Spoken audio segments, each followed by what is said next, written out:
Your Bell, My Drink. Kini ang programa nga gilusad sa usa ka tunghaan sa dakbayan sa Kanlaon, Negros Oriental. Agi kini og pagtubag sa suliran, kabahin sa dehydration, ilabi na sa kainit sa panahon karon. Gipangunayan kini sa ilang principal nga si Dr. Edfel Cabag sa Jose B. Cardenas Memorial High School Main Campus. Matag tinun-an, gikinahanglan nga adunay dala kini nga sudlanan sa tubig aron matag break sud sa tunghaan, dili malimot sa pag-rehydrate sa kaugalingon. Karong buntaga, sayran tang ilang katuyuan sa paglusad ni ining programa dinhilang sa GMA Regional TV Live.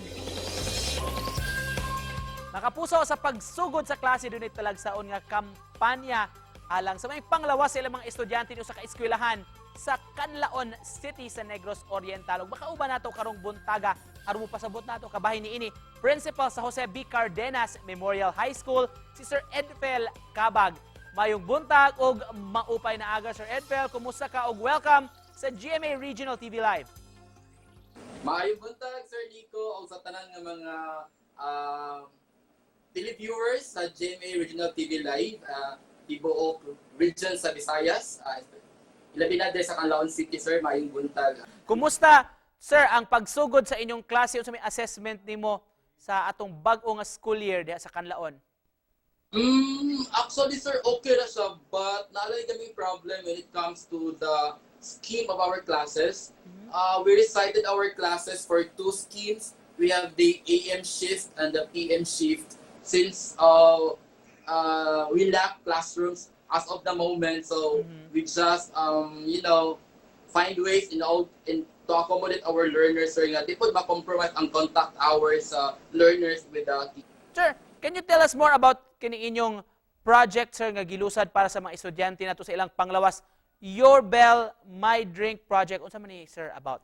Namugna ni siya nga Your Bell, My Drink because of the issues regarding mga dehydration-related diseases. So, nakahunahon na ko nga, what if my learners would be bringing their own water tumblers? Because actually, we also have some issues on water resources, like gamay rami og water station. So, di ko makaingon nga ang among pong tubig maiko sa among learners since we have 1,400 learners. So, magpadala ko nila water tumblers sa ilang balay, then nanay water daan. So, mubagting lang, sir, onya mo na timailhan para sa inyong mga bata nga mo inom na sila sa ilang tubig. How regular mani pabagtingon ninyo diha, sir?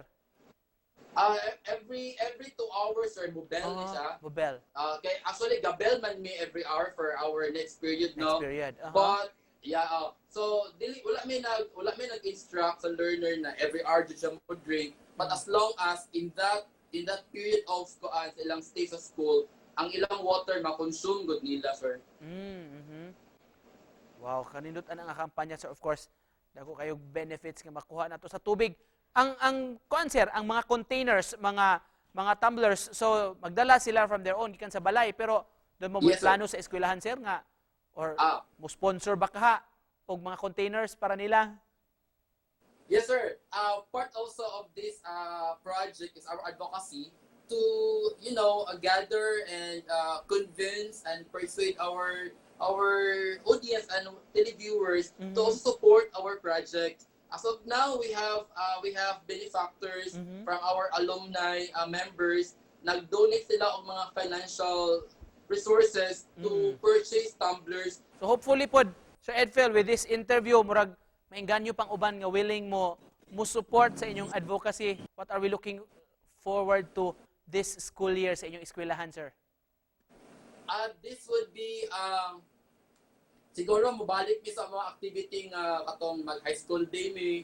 Then we will be intensifying our school wellness program, not only for the learners but for the teachers also, because we have launched for 2 years ago, we have this school wellness program like volleyball, Zumba, badminton for our teachers. So we have the regular tournament for our teachers. So karon amo siya ibalik, sir, amo siya i-intensify because we believe that ang mga teachers also need some relaxation as also to breathe kay basig na ikapoy na sa trabaho, so they also need a relaxation. Just to close this, Sir Edfel, unsa may message nimo sa atong mga viewers or mga stakeholders sa nagtan-aw karon?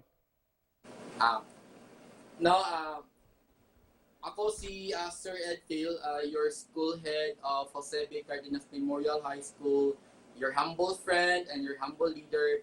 I just would like to request everyone na ang unahuna sa mayong panglawas, especially this time of pandemic, na ato suportaan ang mo ang project na gitawag og Your Bell My Drain project of JBC MHS main campus. And we are also asking some people out there who are concerned of our health na support mo by giving us financial donation or tumblers. Thank you so much for joining us this morning, sir. O good luck ninyo. God bless sa mga students o mga teachers diha sa Jose Cardenas Memorial High School, Canlaon City.